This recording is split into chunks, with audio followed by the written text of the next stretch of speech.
Continuando con nuestro estudio del capítulo 26 de Mateo, vamos a ir al versículo 47.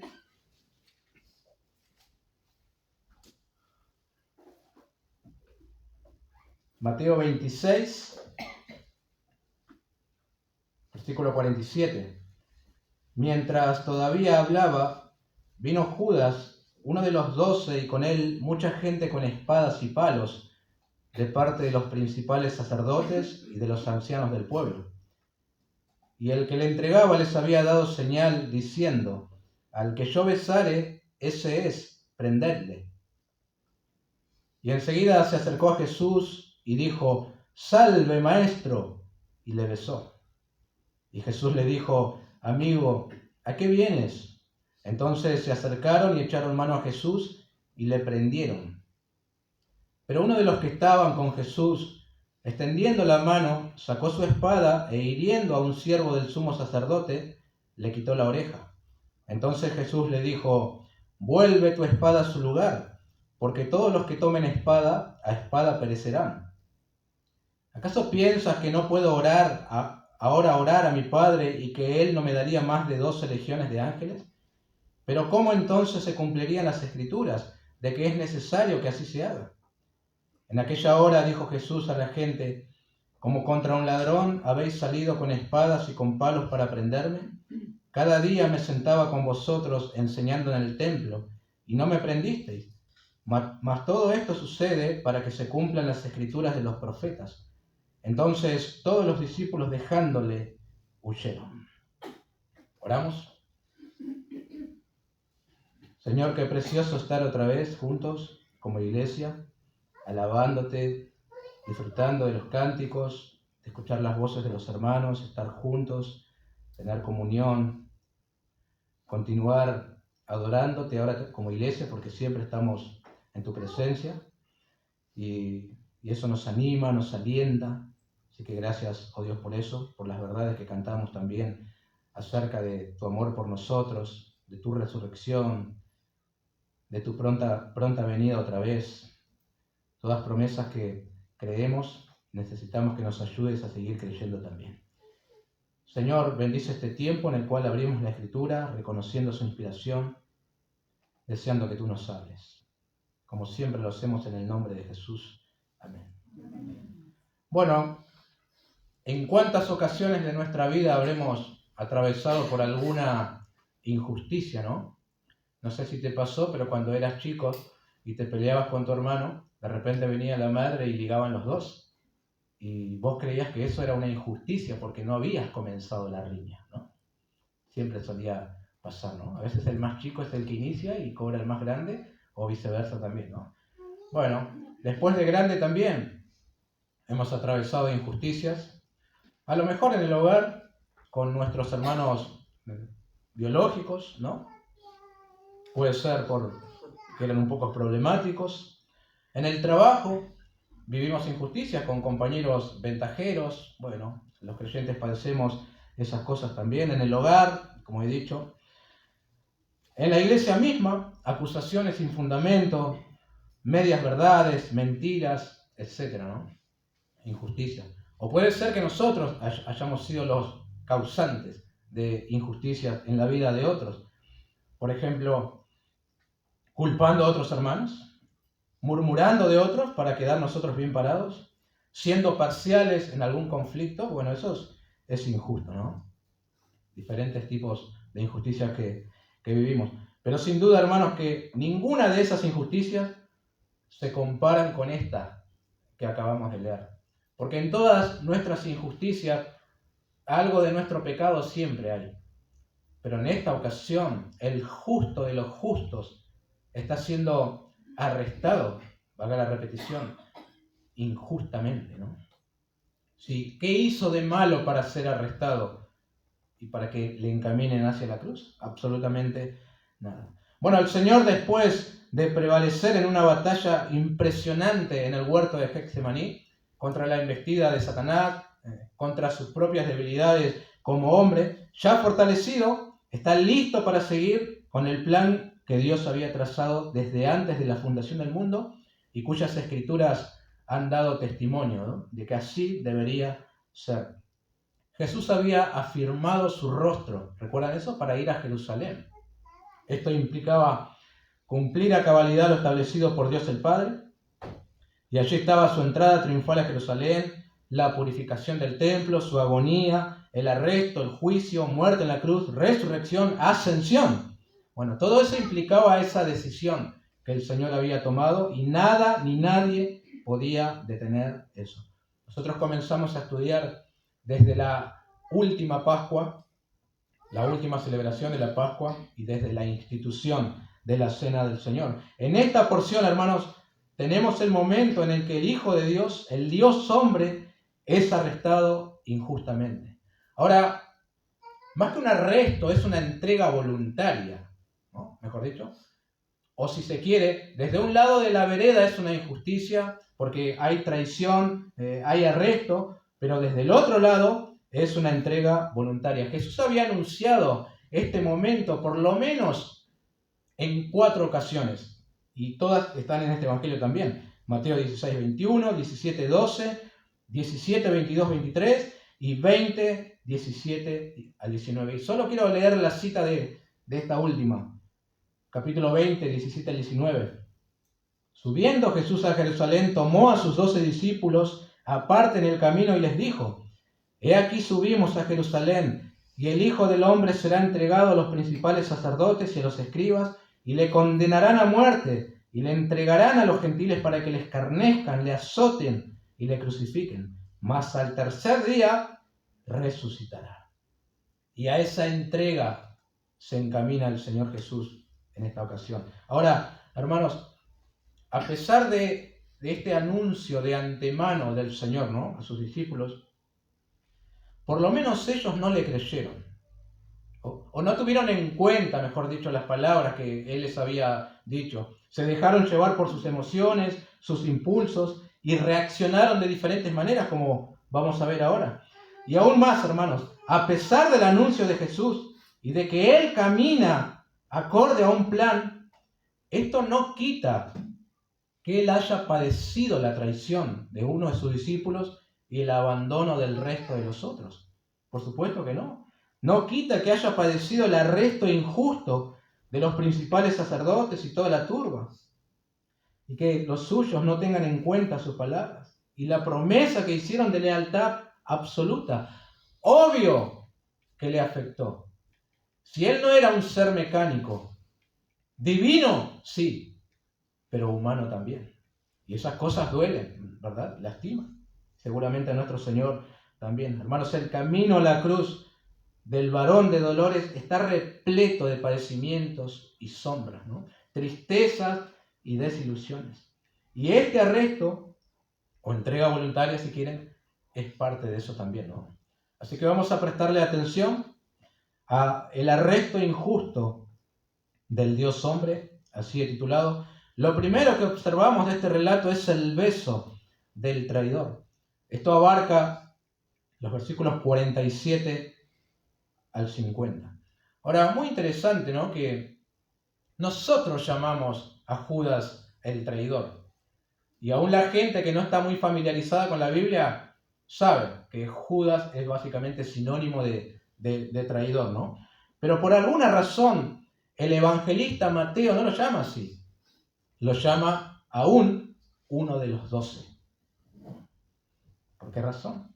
Bueno, así lo notan en el verso 47. Creo que la razón de esto es para enfatizar lo repulsivo que fue la actitud de este hombre, ¿no? O para que sus lectores lean de la siguiente manera: aunque te parezca imposible de creer, uno de los 12 fue el que le entregó. Sí, uno de sus discípulos. Parece que hay un énfasis en eso, ¿no? Ahora, no vino solo. El texto dice: y con él mucha gente. He leído de algunos comentaristas, sugieren, mejor dicho, que probablemente la cantidad de personas que vinieron a arrestar a Jesús fueron 1000. Bueno, me pareció mucho, pero es una probabilidad. ¿Por qué razón? Si tenemos en cuenta el relato de Juan, dice que Judas fue al lugar tomando una compañía de soldados. Esto es una cohorte, un batallón militar, probablemente de la compañía Antonia, la cual se componía de 600 soldados. Sumado todas las demás personas, alguaciles del templo, principales sacerdotes, ancianos. Puede ser, ¿no? Ahora, puede ser la mitad de estas personas también, y aún la mitad de la mitad, porque es difícil que 600 soldados hayan ido en pos de un solo hombre y en plena fiesta pascual, ¿no? También es difícil eso. No iban a ir por una sola persona.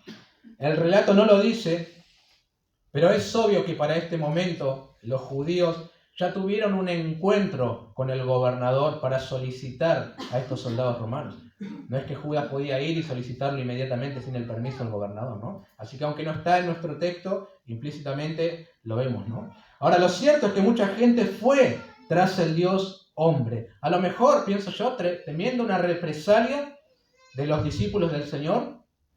Ustedes saben, lo hemos visto, ellos se habían juramentado una lealtad absoluta, no abandonar al Señor y estar dispuestos a morir por Él. Y Judas escuchó esto. Otra probabilidad es que Jesús tenía muchos seguidores en Galilea y estos galileos estaban ahora en Jerusalén para celebrar la fiesta. Entonces, bueno, necesitamos un grupo de soldados para, de alguna manera ponerle fin a este hombre. Algo que llama la atención, hermanos, al comienzo del capítulo 26, los principales sacerdotes, escribas, ancianos, planeaban ya prender a Jesús y matarle. Pero habían dicho, no durante la fiesta, para que no se haga alboroto en el pueblo. Sin embargo, seguramente influenciados por Judas, diciendo que este era el momento propicio, se convencieron y fueron tras el Señor Jesús en plena fiesta, ignorando todo el simbolismo de la fiesta, lo que le recordaba. Hay que arrestar a ese hombre. Ahora, vinieron muchos, ¿sí? Pero podemos asegurar que 70, 80, 90% de esas personas que fueron a arrestar a Jesús no tenían la menor idea de a qué iban, ni le conocían al Señor Jesús. Si él no era un hombre sedicioso, ¿qué mal había hecho? No tenía mala fama. Solo había detrás un par de voces que lo acusaban falsamente de ser un enemigo del César. Eso es todo. Sin embargo, están yendo a arrestar a alguien que ni saben básicamente de él. Y digo, hermanos, ¿qué necesidad de llevar espadas y palos para encontrarse con el príncipe de paz? ¿Por qué? Juan añade que también llevaban linternas y antorchas, a lo mejor pensando que Jesús y sus discípulos podían llegar a esconderse en la oscuridad allí, ¿no? En algún rincón. Tremendo. Pero qué paradoja, hermanos, con linternas y antorchas para encontrarse con la luz del mundo. Espadas y palos para verse con el que no hizo pecado, ni se halló engaño en su boca, como dice Pedro en su primera carta, ¿no? Muy interesante, hay un juego de palabras aquí con el tema del beso. Judas dio señal diciendo, al que yo besare, ese es, prendedle. Es obvio que los soldados romanos ni le conocían. Pero cuando se acerca a Jesús, le dijo, salve maestro, y le besó. Es el mismo verbo, ¿sí? Fileo, pero al decirle besó, se encuentra de forma intensificada, catafileo, como cuando la mujer pecadora, ¿recuerdan? Lloraba y enjugaba los pies del Señor Jesús con sus cabellos y le besaba. No fue un beso, fue besos intensos, ¿no? O como cuando el padre del hijo pródigo lo vio desde lejos y corrió y se echó sobre su cuello y le besó. Catafileo, el mismo verbo, ¿no? O como cuando los ancianos, en aquella despedida emotiva con Pablo en Hechos capítulo 20, ¿recuerdan? Le decían adiós, bueno, hubo lágrimas, le besaban y se echaron también sobre su cuello, ¿no? Se entiende que hay una intensidad, es algo efusivo. Es decir, una traducción literal sería de Judas, le besó efusivamente. Salve, maestro, es como decir, qué alegría verte. Saludo de amistad y respeto, más beso efusivo para entregar a Jesús. Hermanos, cuánta hipocresía en el hijo de perdición, ¿no? Porque así lo llama la Biblia, el hijo de perdición. Pero qué ternura en el Hijo de Dios. Según el evangelista Lucas, Jesús le dijo, Judas, ¿con un beso entregas al Hijo del Hombre? Acuérdese de eso, Hijo de Hombre.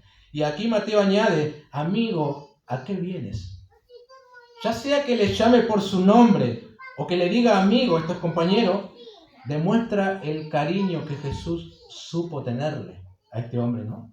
Y algunos van un poco más lejos y dicen, una oportunidad más para que se arrepientan. Bueno, no puedo asegurar esto porque para mí ya no había oportunidad, ¿no? En esta ocasión, ya se le había cerrado la puerta. Bueno, pero después de todo, fue un hombre de entre los 12. Jesús lo escogió para que fuera sus discípulos.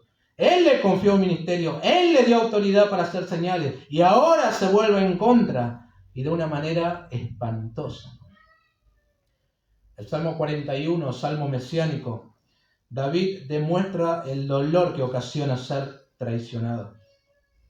Se cree por su consejero Aitofel, ¿no? Él dice en ese salmo, aún el hombre de mi paz, en quien yo confiaba, el que de mi pan comía, alzó contra mí el calcañar. Y esto aplica a Jesús y la traición de Judas. Alguien que estuvo muy cerca de él se alzó contra él.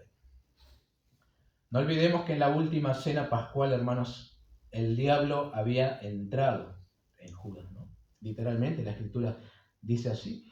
El diablo está en Judas besando a Jesús. Pero eso no quita que Jesús le siga advirtiendo de las consecuencias de sus malas decisiones. El título que Jesús utiliza según el Evangelio, según el relato de Lucas, le añade más dramatismo al asunto. Dice, hijo de hombre. Esa es mejor dicho, expresa la dimensión divino-humana. Judas está entregando a Dios, no a un simple maestro de la palabra, no a un hombre con un buen corazón, no a un justiciero social, sino a Dios hecho hombre. En este sentido armonizan las palabras del apóstol Pedro, ¿no? Cuando predicaba en Hechos capítulo 3, y matasteis al autor de la vida, a quien Dios ha resucitado de los muertos. Ahora, hermanos, yo creo que Judas también resulta ser el prototipo del falso cristiano, ¿no? Él se mostrará como un discípulo más, pero a la larga revelará las verdaderas intenciones de su corazón. La codicia puede más que la ternura de Jesús y en un punto no podrá esconder su hipocresía. Seguramente eso será visible, como siempre pasa en los momentos de mayor tensión, o las pruebas si se quiere, ¿no? Ahí se verá qué es aquello que verdaderamente persigue su corazón. Pero qué triste el beso del traidor, ¿no? Luego del beso, se acercaron y echaron mano a Jesús y le prendieron. Aquí notamos que es una entrega voluntaria la del Señor Jesús. ¿Alguien puede apresar al verbo de Dios? Pensaba en Sansón. Si todo lo que él le ponían, él lo destruía por la fuerza que tenía, ¿cuánto más el creador de todas las cosas, con esas cadenas o tiras o lo que sea le hayan puesto? ¿Qué se le iba a resistir? Ahora, él permite esto. Por eso digo que es una entrega voluntaria, ¿no? Noten esto, hermanos. Los pecadores están atando a Dios, al creador de todo. O mejor dicho, Dios se deja atar y prender por los pecadores. Antes de encarnarse en los cielos, sus criaturas angelicales decían, Santo, Santo, Santo, Jehová de los ejércitos. Y ahora sus criaturas, los hombres, le prenden como un malhechor. Sinceramente no entiendo, hermanos, cómo algunas sectas y religiones buscan de alguna manera exaltar al hombre, como si hubiera algo bueno en él. Lo único bueno en nosotros, si se quiere, a diferencia de las otras criaturas, es que somos portadores de la imagen de Dios. Después, no hay nada más. Entonces, parte de mi libertad y la tuya de ser libres de la esclavitud del pecado se debe a que el Hijo de Dios fue un prisionero de los hombres. Él se entregó. Sin duda, hermanos, que Judas estaba tomado por el diablo, ¿no? No sabía que aquel que dio órdenes a los vientos y a la bravura del mar podía destruir completamente ese mini ejército de pecadores que venían con espadas y palos. Sin duda que Judas nunca conoció a Jesús. Nunca. Le seguía, participaba en el misterio, pero él no le conoció como los otros discípulos. Hay detalles que Mateo omite, pero Juan los cita y vale la pena mencionar eso también. Antes de que intenten arrestar a Jesús, él les había preguntado: ¿a quién buscáis? La turba respondió: a Jesús Nazareno. Jesús le dijo: yo soy. Cuando les dijo yo soy, retrocedieron y cayeron a tierra. Algo sobrenatural pasó ahí, Juan 18. Pero a pesar de esa experiencia, se atrevieron nuevamente a prenderle. Qué obstinado es el corazón del hombre, ¿no? Jonathan Edwards, no lo voy a citar completamente, una frase impresionante. Y él habla de lo que es el corazón del hombre, un mundo de maldad. Dice, tenemos que arrepentirnos de nuestro arrepentimiento. Bueno. Pero esta vez, el Dios hombre no dijo nada, ni puso ninguna resistencia, porque las Escrituras tenían que cumplirse. Jesús fue besado por el traidor. En segundo lugar, noten la reacción imprudente de los discípulos, verso 51. Pero uno de los que estaban con Jesús, extendiendo la mano, sacó su espada e hiriendo a un siervo del sumo sacerdote, le quitó la oreja. Entonces Jesús le dijo: vuelve tu espada a su lugar, porque todos los que tomen espada, a espada perecerán. ¿Acaso piensas que no puedo ahora orar a mi Padre y que Él no me daría más de 12 legiones de ángeles? Pero ¿cómo entonces se cumplirían las Escrituras de que es necesario que así se haga? ¿Sabemos quién es ese que sacó su espada e hizo volar una oreja? Pedro, ¿no? El evangelista Juan lo dice. Ahora, por alguna razón, los evangelios sinópticos, Mateo, Marcos y Lucas, omiten el nombre de Pedro. Se cree que es para protegerlo de alguna acción contra él, porque cuando escriben su evangelio, probablemente él todavía estaba vivo. Pero cuando Juan escribe su evangelio años después, el último evangelio, podía citar a Pedro porque probablemente Pedro ya estaba muerto, ¿no? Por eso él da el nombre. Bueno, me parece interesante la hipótesis. Ahora, según el relato de Lucas, los discípulos preguntaron: Señor, ¿heriremos a espada? Parece ser que antes de que el Señor le responda que no herirán a espada, Pedro, como es característico de su personalidad, sacó la espada y dejó sordo a uno. Ahora, pensemos en esto, hermanos. Según Lucas 22, 35 al 38, Jesús le dijo que compraran espadas. ¿Recuerdan? Que vendan la túnica y que compren la espada. Bueno, lo hicieron y consiguieron 2 espadas. Dijeron: Señor, acá hay 2 espadas. Y Jesús le dijo: basta. Ahora, la idea no era que la utilizaran en este momento, sino porque Jesús, una vez que se fuera, ellos comenzarían a depender de sí mismos e iban a necesitar estas cosas. Bueno, no lo entendieron, por lo visto. La quisieron usar en este momento. Pero, ¿qué podían hacer 11 hombres con 2 espadas contra soldados experimentados romanos, ¿no? Experimentados en la batalla? A menos que hayan visto la película 300, la de los espartanos, y vamos con todo y toma. ¿Qué iban a hacer? Fueron bastante imprudentes, ¿no? Sí, imprudentes sí, pero también amaban al Señor y no querían que se lo llevaran, ¿no? Esa fue la reacción en su momento. Era su manera de demostrarlo. O a lo mejor se acordaron de su voto de lealtad. ¿Prometimos morir por él? Bueno, hay que morir. Vamos a pelear.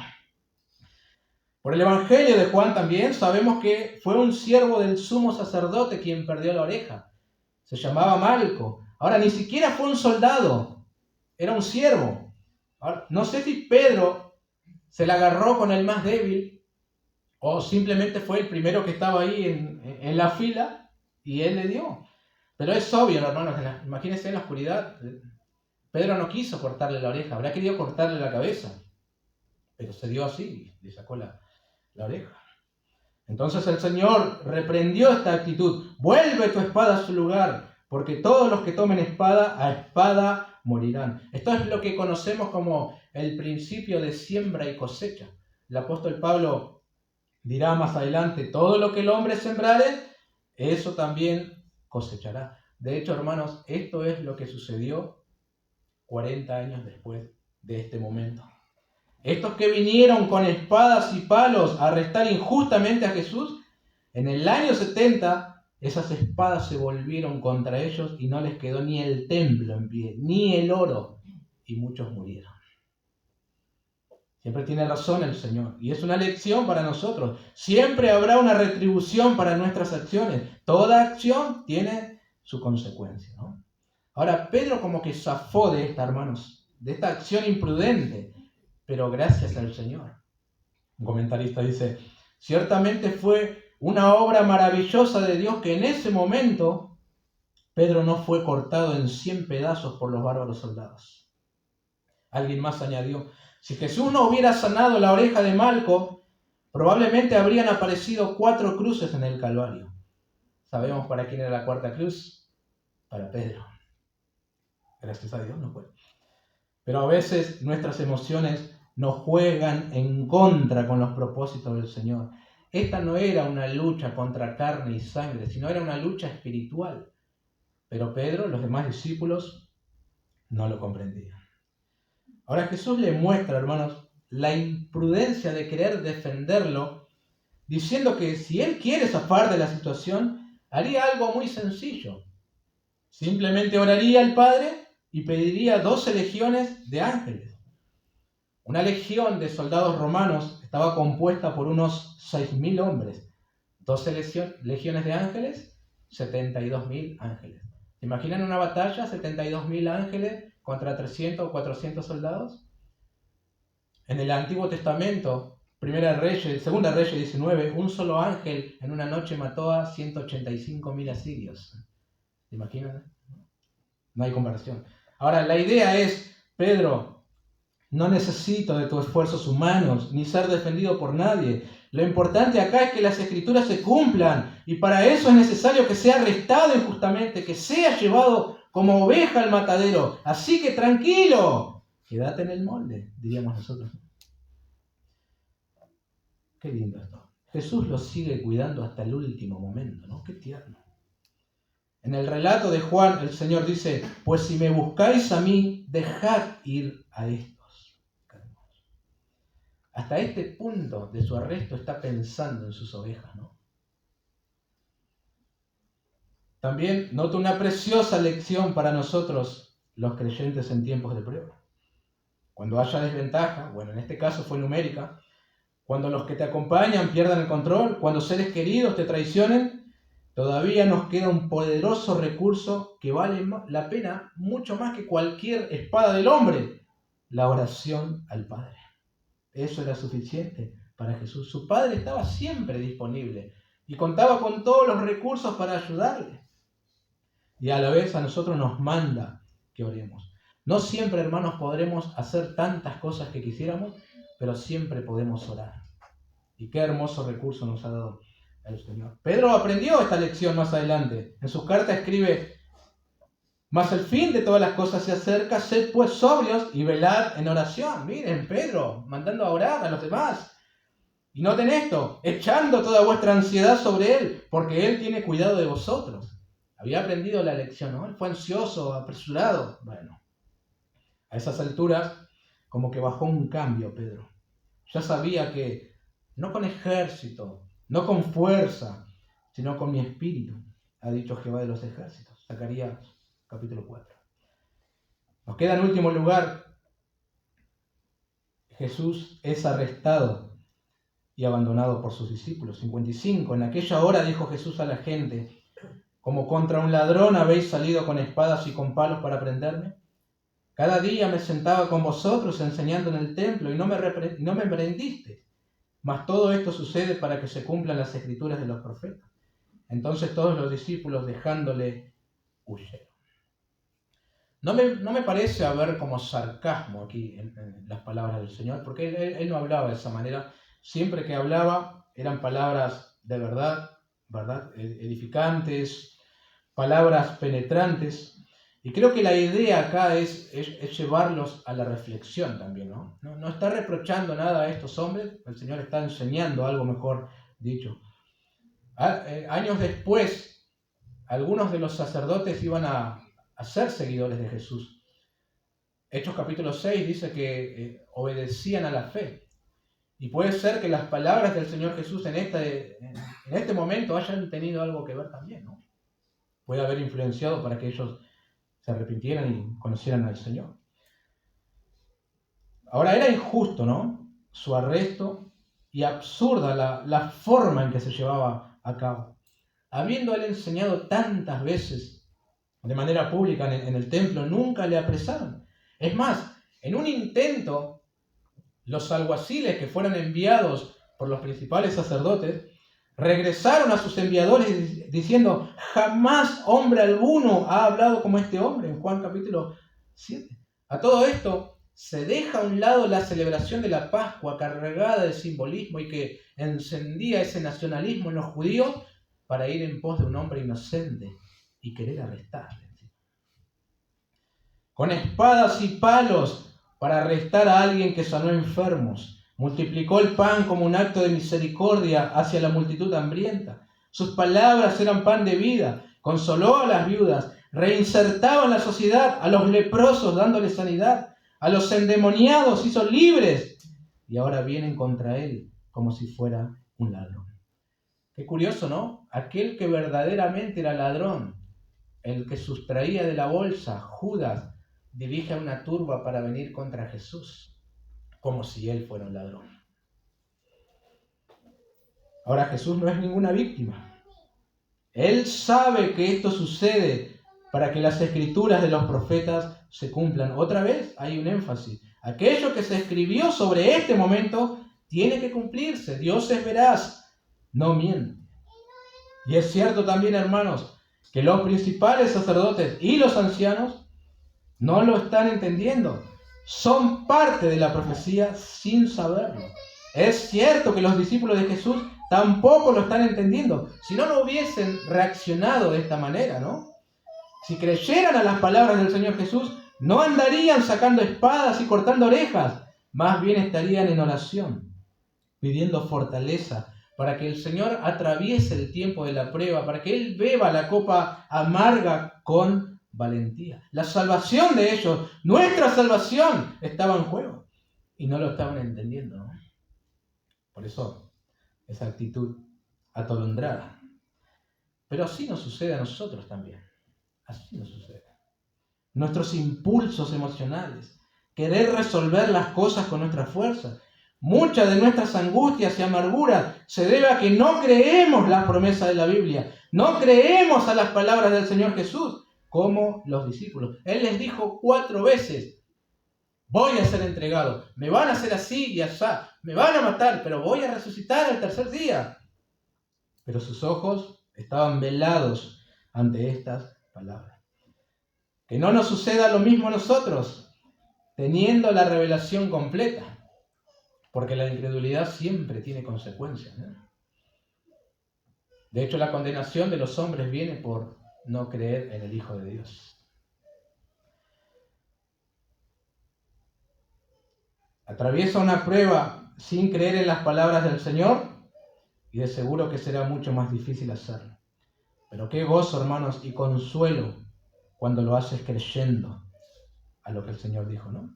Entonces, a pesar de que vienen injustamente a arrestar al Señor, es Jesús quien maneja la situación. Él se entrega y Él detiene a sus discípulos de seguir haciendo locuras. Pero finalmente, abordando el punto,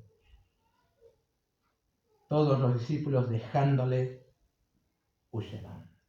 Habían hecho votos de lealtad impresionantes, ¿no? Yo no me voy a escandalizar. Si tengo que morir por ti, voy a morir. Faltaba ahí, hit, hit, hurra por el Señor.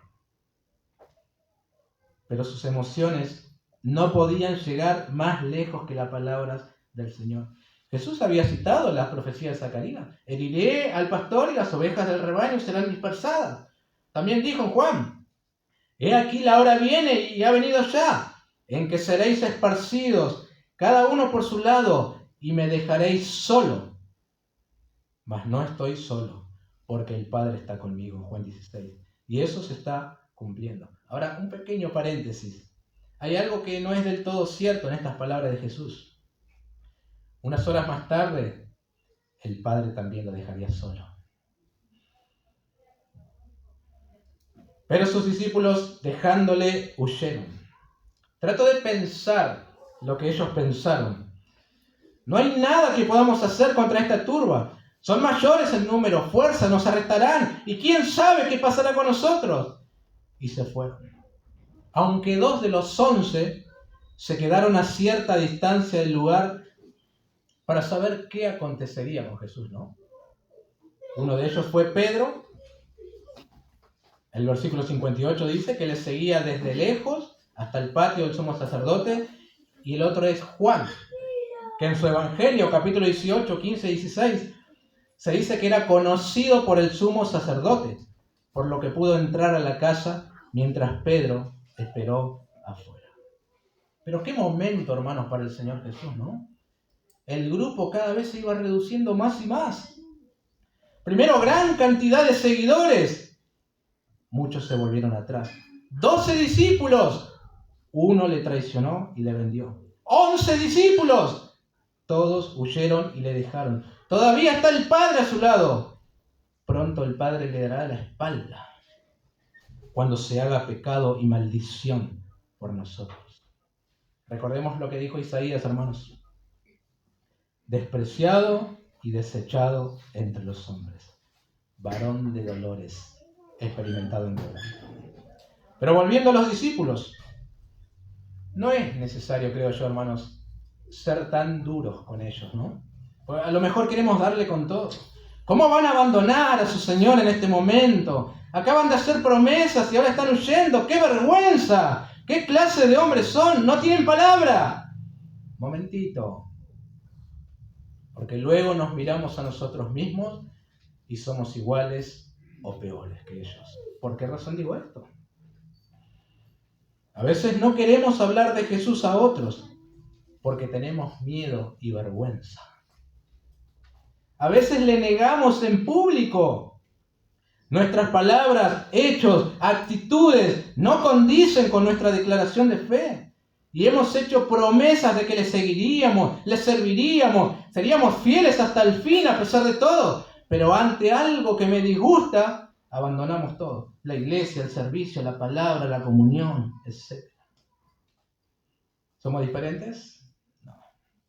Muchas veces hemos dejado al Señor y escapado cobardemente, como si no tuviéramos nada con Él. De alguna manera entendemos la actitud de los discípulos, ¿no? Porque nos identificamos con ellos. Pero gracias a Dios, queridos hermanos, que la historia de la cruz, la historia de la redención, la historia de la gloria de Dios, no se trata primeramente de lo que el hombre puede hacer por Jesús, sino de lo que Jesús hizo por el hombre. Eso es el Evangelio, ¿no? Entregar su vida para redimirnos y para glorificar a Dios. El Hijo del Hombre fue entregado en manos de pecadores.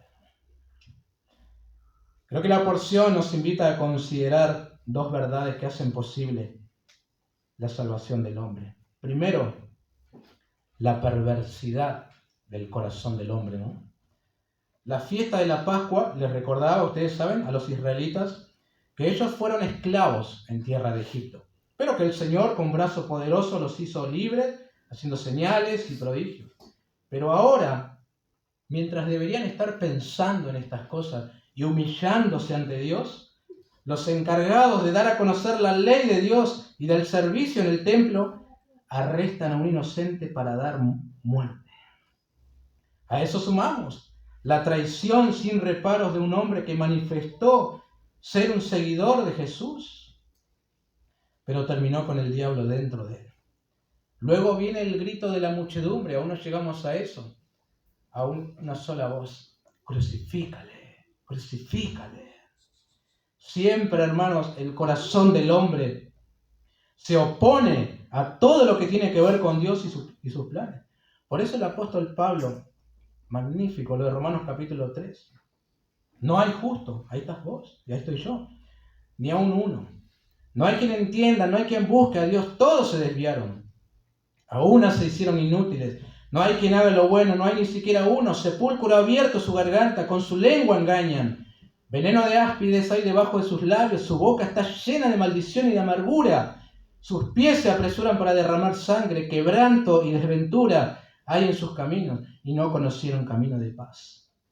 No hay temor de Dios delante de sus ojos. Esa es la condición natural del hombre caído que no conoce al Señor, que está muerto en sus delitos y pecados. Y esa es tu condición en este momento, si Cristo no es Señor y Salvador de tu vida. El hombre es un ser corrompido de pie a cabeza. Necesitamos una antropología bíblica. Ese es el hombre, un ser muerto espiritualmente. Malo, perverso, esclavo del mal. Ama todo lo que Dios odia y odia todo lo que Dios ama. Segundo, todo lo contrario. El carácter tierno y misericordioso de Jesús, ¿no? En la hora amarga que a él le involucraba, está sanando la oreja de un siervo. Está cuidando a sus discípulos. Está impartiendo gracia a sus captores. Está persiguiendo la voluntad del Padre. Está cumpliendo las Escrituras. Está dejando preciosas enseñanzas para la posteridad. Se está entregando voluntariamente. Está pensando en dar su vida por los pecadores. No hay otro como Jesús. Él es único, mis queridos hermanos. Tan tierno y tan misericordioso. En una conferencia, el doctor Locric hizo una oración muy preciosa. Un predicador hace más de 10 años parafraseó, lo he traducido desde inglés, me gustaría citarlo. La Biblia dice que mi rey, Él es el rey de los judíos, Él es el rey de Israel, Él es el rey de justicia, Él es el rey de los siglos, Él es el rey de los cielos, Él es el rey de gloria, Él es el rey de reyes y Señor de señores. Este es mi rey y me pregunto, ¿lo conoces? Mi rey es un rey soberano. No hay manera de medir su amor ilimitado. Él es perdurablemente fuerte. Él es totalmente sincero, es eternamente firme, es inmortalmente lleno de gracia, es imperialmente poderoso, es imparcialmente misericordioso. ¿Lo conoces? Él es el mayor fenómeno que ha cruzado el horizonte de este mundo. Él es el Hijo de Dios. Él es el Salvador de los pecadores. Es la pieza central de la civilización. Él es incomparable. Él no tiene precedente. Es la idea más elevada de la literatura. Es la más alta personalidad en la filosofía. Él es la doctrina fundamental de la verdad teológica. Él es el único calificado para ser el Salvador todo suficiente. Y me pregunto, ¿lo conoces? Él suple de fortaleza a los débiles. Está disponible para los tentados y los afligidos. Él se compadece y salva. Él fortalece y sostiene. Él guarda y guía. Él sana a los enfermos. Él limpia a los leprosos. Él perdona a los pecadores. Él absuelve a los deudores. Él liberta a los cautivos. Él defiende a los débiles. Él bendice a los jóvenes. Él sirve a los desafortunados. Él guarda a los ancianos. Él recompensa a los dirigentes. Él embellece a los humildes. ¿Lo conoces? Él es la clave del conocimiento. Él es la fuente de la sabiduría. Él es la entrada a la libertad. Él es el sendero hacia la paz. Él es el camino de justicia. Él es la autopista hacia la santidad. Él es la puerta a la gloria. ¿Lo conoces? Su vida es incomparable. Su bondad es ilimitada. Su misericordia es eterna. Su amor nunca cambia. Su palabra nos basta. Su gracia es suficiente. Su reino es justo. Su yugo es fácil y ligera su carga. Me gustaría describirte, lo dice. Pero Él es indescriptible, es incomprensible, es invencible, es irresistible. No puedes sacarlo de tu mente, no te lo puedes quitar de las manos, no puedes sobrevivir sin Él y no puedes vivir sin Él. Los fariseos no podían soportarlo, pero se dieron cuenta que no podían detenerlo. Pilato no pudo encontrar ninguna falta en Él. Herodes no pudo matarlo, la muerte no pudo con Él y la tumba no lo pudo retener. Este es mi rey, ese es mi rey. Mi rey nació rey. La Biblia dice que Él es un rey de 7 vías. Él es el rey de los judíos. es decir, un rey étnico. Él es el rey de Israel, es decir, un rey nacional. Él es el rey de justicia, Él es el rey de los siglos, Él es el rey del cielo, Él es el rey de gloria, Él es el rey de reyes y Él es Señor de señores. Ese es mi rey. Bueno, me pregunto, ¿ustedes lo conocen? ¿Lo conoces? No trates de engañarme, ¿conoces a mi rey? David dijo que los cielos declaran la gloria de Dios y el firmamento muestra la obra de sus manos. Mi rey es el único de quien no hay medios de medición que puedan definir su amor ilimitado. Ningún telescopio que vea a distancia puede visibilizar la costa de sus suministros. No hay barreras que le impidan derramar su bendición. Es perdurablemente fuerte, es totalmente sincero, es eternamente firme, es inmortalmente elegante, es imperialmente poderoso, es imparcialmente misericordioso. Ese es mi rey, Él es el Hijo de Dios, Él es el Salvador del pecador, Él es la pieza central de la civilización. Él está solo en sí mismo, es honesto, es único, no tiene parangón, no tiene precedentes. Él es supremo, es preeminente, es la idea más grandiosa de la literatura, es la personalidad más alta de la filosofía. Él es el problema supremo en la alta crítica, Él es la doctrina fundamental de la teología histórica, Él es la necesidad carnal de la religión espiritual. Ese es mi rey. Él es el milagro de la época. Él es el superlativo de todo lo bueno que tú eliges llamarlo. Él es el único capaz de suplir todas nuestras necesidades simultáneamente. Él suministra fuerza a los débiles, está disponible para los tentados y los probados. Él se compadece y salva. Él es Dios todopoderoso que guía y guarda a todo su pueblo. Él sana a los enfermos, limpia a los leprosos, perdona a los pecadores, liberó a los deudores, Él entrega a los cautivos. Defiende a los débiles, bendice a los jóvenes, sirve a los desafortunados, considera a los ancianos. Él recompensa a los diligentes y embellece a los mansos. Ese es mi rey. Y pregunta otra vez, ¿lo conoces? Bueno, mi rey es un rey del conocimiento. Él es la fuente de la sabiduría. Él es la puerta de la liberación. Él es el camino de la paz. Él es el camino de la justicia. Él es el camino de la santidad. Él es la puerta de entrada a la gloria. Él es el amo de los poderosos. Él es el capitán de los conquistadores. Es la cabeza de los héroes. Es el líder de las legislaturas. Él es el supervisor de los vencedores, gobernador de gobernadores. Él es el príncipe de los príncipes, el rey de reyes, señor de señores. Ese es mi rey. Su oficio es múltiple. Su promesa es segura, su luz incomparable, su bondad no tiene límites, su misericordia es eterna, su amor nunca cambia, su palabra es suficiente, su gracia es suficiente, su reino es justo, su yugo es fácil y su carga ligera. Desearía poder describirlo a ustedes, pero Él es indescriptible. Ese es mi rey, incomprensible, invencible e irresistible.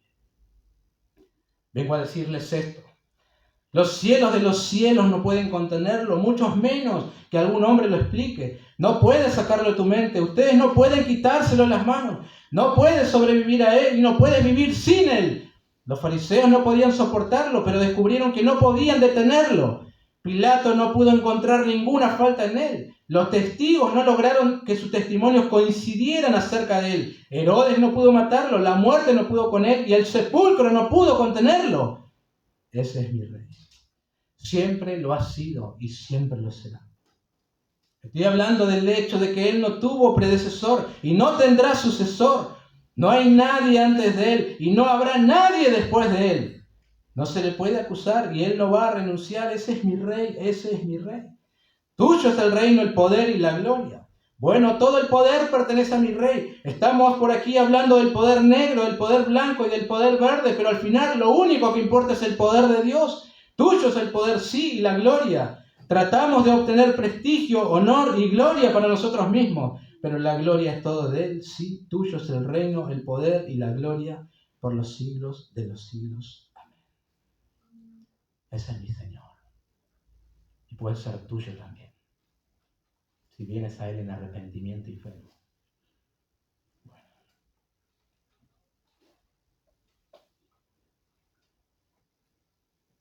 Te damos gracias, oh Dios. Gracias por tu Hijo, tan precioso para nosotros. Mi Señor y Dios, dijo Tomás, al verle resucitado. Y también es nuestro Señor y nuestro Dios. nuestro Salvador, a quien esperamos, a quien amamos, a quien servimos, a quien glorificamos. Qué precioso Salvador tenemos, oh Dios. Oramos por los que en este lugar aún no le conocen. Si pueden unir sus voces a las nuestras y decir qué hermoso es Cristo. Gloria te damos, oh Dios, por tu Hijo. Y en su nombre oramos. Amén.